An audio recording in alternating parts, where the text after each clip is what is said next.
ஓம் நம சிவாய. தென்னாடுடைய சிவனே போற்றி, எந்நாட்டவர்க்கும் இறைவா போற்றி. சர்வம் டிவி நேயர்கள் அனைவருக்கும் யோகி ஜெயப்பிரகாஷின் அன்பான வணக்கங்கள்.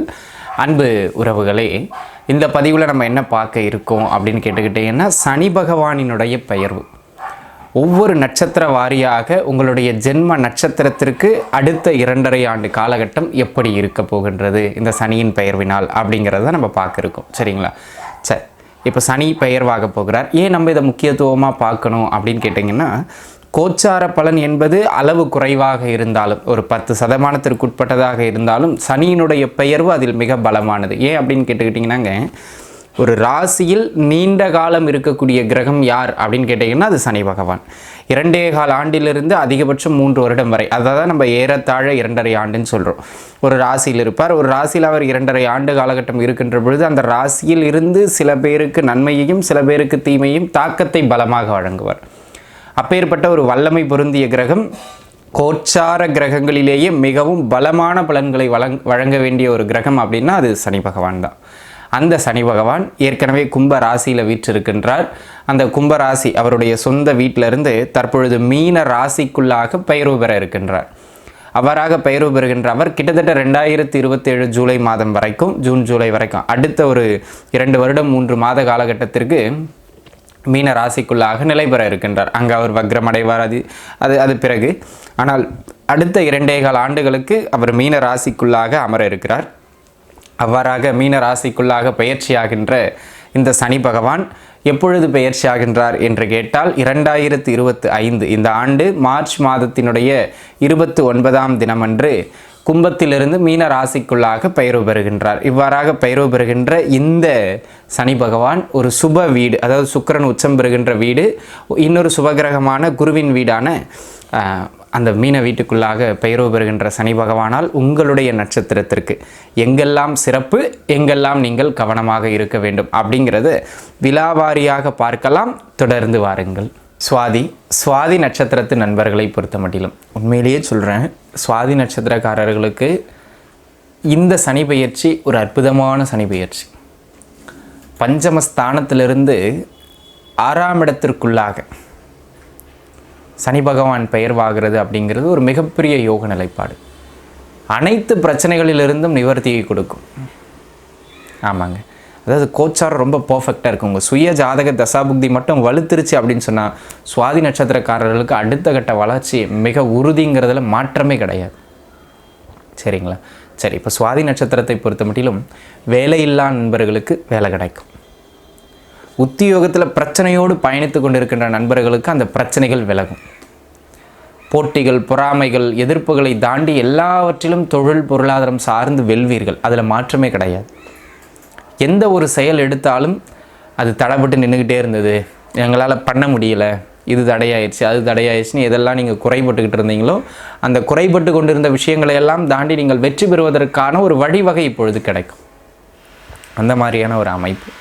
ப்ரமோஷன் இல்லாமல் இருந்தவங்க அல்லது சம்பள உயர்வு இல்லாமல் இருந்தவங்களுக்கு, அதாவது உங்களுடைய வேலை சார்ந்து ஒரு சிறப்பு இல்லாமல் இருந்த நண்பர்களுக்கு அந்த வேலை சார்ந்து ஒரு நல்ல நகர்வு கிடைக்கக்கூடியது மாதிரியான ஆகச்சிறந்த காலம் இது. அதில் எந்த மாற்றமும் கிடையாது.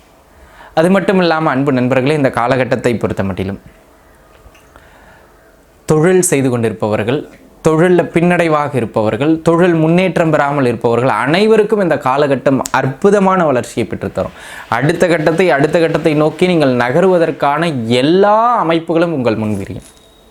நீங்கள் என்ன செஞ்சுக்கிட்டு இருக்கீங்களோ அதிலிருந்து அடுத்த கட்ட வளர்ச்சி. வருமான ரீதியாக 4 காசு கையில் பார்க்கக்கூடிய ஒரு பொன்னான காலம் இது. என்னெல்லாம் தீரும்? கடன் தீரும், நோய் தீரும். யாரெல்லாம் இந்த ஹெல்த் இஷ்யூவில் அவதிப்பட்டுக்கிட்டு மருத்துவ செலவுக்கு மேலே மருத்துவ செலவு, உடம்புல தொந்தரவுகள்னு அனுபவிச்சுக்கிட்டு இருந்தீங்களோ அந்த அமைப்புகள்லாம் குறையும். தசாபுக்தி நல்லா இருந்தால் கம்ப்ளீட்டாக 0வே ஆயிரும். கவலைப்படுறதுக்கான அவசியம் இருக்காது. ஆக அன்பு நண்பர்களே, இந்த காலகட்டத்தை பொறுத்த முடியலும் அடுத்த கட்ட நகர்வுக்கான ஒரு நல்ல அமைப்புகளை ஏற்படுத்தி கொடுக்கக்கூடியது மாதிரியான சிறப்பு மிகுந்த காலம் இது. தொட்டதெல்லாம் துலங்கும், எல்லாவற்றிலும் மேன்மை. திருமண முயற்சிகள் வெற்றி பெறும். கடன் தொந்தரவுலேருந்து கம்ப்ளீட்டாக வெளில வர்றதுக்கான வழிகள் எல்லாம் கிடைக்கும். கீழே போயிட்டு இருந்த கிராஃப் எக்கனாமிக்கலி மேல் நோக்கி போக ஆரம்பிக்கும். உறவுகளோடு இருந்து வந்த கசப்புக்கள் பிள்ளைகளோடு கூட இருந்து வந்த மனஸ்தாபங்கள் அனைத்தும் தீரும். வெளிப்படையாக சொல்லணும்னா சுவாதி நட்சத்திரக்காரர்களுக்கு பிரச்சனைகளிலிருந்து விடுபட்டு ஒரு பொன்னான எதிர்காலத்தை நோக்கி பயணப்படுகின்ற ஒரு ஆரம்ப புள்ளியாக இந்த சனி பெயர்ச்சி அமையும். இது மட்டும் இல்லை, ஏனைய கிரக பெயர்ச்சிகள் அனைத்தும் உங்களுக்கு பர்ஃபெக்டாக இருக்குது. ஸோ நீங்கள் பண்ண வேண்டியது தெளிவான ஆட்டிடியூடோடு சிந்தித்து செயலாற்றுங்க, சரியான முறையில் பயன்படுத்திக்கிட்டிங்கன்னா இந்த பீரியட் மிக சிறப்பான பீரியட் அப்படிங்கிறதுல எந்த மாற்றமுமே இல்லை. ஆமாம் நண்பர்களே, உங்களுடைய முயற்சிகள் அனைத்தும் அடுத்த கட்டத்தை நோக்கி வளர்ச்சியை கொண்டு போகக்கூடிய ஒரு அமைப்புகளில் இது அமையுங்கிறதுல மாற்றம் கிடையாது. நன்றாக இருக்க போகிறீங்கிறதுலேயும் மாற்றம் கிடையாது. வீடு கட்ட முயற்சி பண்ணி தடையாக இருந்தவங்களுக்கு வீடு கிடைக்கும். வண்டி வாகன சேர்க்கைகள் சிறப்பாக இருக்கிறது. கணவன் மனைவி பிரச்சனைகளுக்குள்ளாக போய்கிட்டு இருந்த மன வாழ்க்கையில் ஒரு தென்றல் காற்று வீச ஆரம்பித்து சுமூகத்தன்மை ஏற்படும். ஆக எல்லா விதத்திலேயுமே உங்களுக்கு ஒரு நல்ல மேன்மையை வழங்கக்கூடியது மாதிரியான அமைப்புகளுக்குள்ளாக இந்த காலகட்டம் அமைகின்றது அப்படிங்கிறத தான் நீங்கள் புரிஞ்சு பார்த்துக்கிடணும். ஆக ஓவராலாக அன்பு நண்பர்களே, இந்த காலகட்டம் சகலத்திலும் மேன்மையை தரும், தொட்டது எல்லாவற்றிலும் ஏற்றத்தை தரும் அப்படிங்கிறதுல எந்த விதமான மாற்று கருத்துமே கிடையாது. உங்கள் உழைப்புக்கு இது வரைக்கும் கிடைக்காத ரெக்கக்னேஷன் இப்போ கிடைக்கும். புத்திர பாக்கியத்தில் இருந்த அந்த தடைகள் விலகும். யாரெல்லாம் கடந்த காலங்களில் குழந்தை பாக்கியத்திற்காக மருத்துவம் பார்த்துக்கிட்டு இருந்தீங்களோ அவங்களுக்கு அந்த மருத்துவ தொந்தரவுகள்லாம் விலகி க்யூராகி அதன் மூலமாக குழந்தை கிடைக்கும். ஒரு முறை குலதெய்வத்தை மட்டும் மானசீகமாக வழிபாடு செய்கிறது மிக சிறப்பு. ஆக அன்பு நண்பர்களே, இந்த காலகட்டம் அனைத்திலும் மேன்மையை தரும். பெரிதாக நீங்கள் இங்கே கவனமாக இருக்கணும், அங்கே கவனமாக இருக்கணும் அப்படிங்கிற ஒரு எச்சரிக்கை மணியெல்லாம் பெருசாக எதுவும் இல்லை. உங்கள் சுயஜாதகம் சரியாக நல்ல தசாபுக்தியாக ஓடுதாங்கிறத மட்டும் ஒன்ஸ் எச்சரிக்கையாக பார்த்துக்கிடுங்க. அது ஓடிடுச்சுன்னா ஏற்றம் சிறப்பாக உண்டுங்கிறதுல மாற்றம் இல்லை. அனைவரும் நன்றாக இருப்பீர்கள். வாழ்க வளமுடன். நன்றி.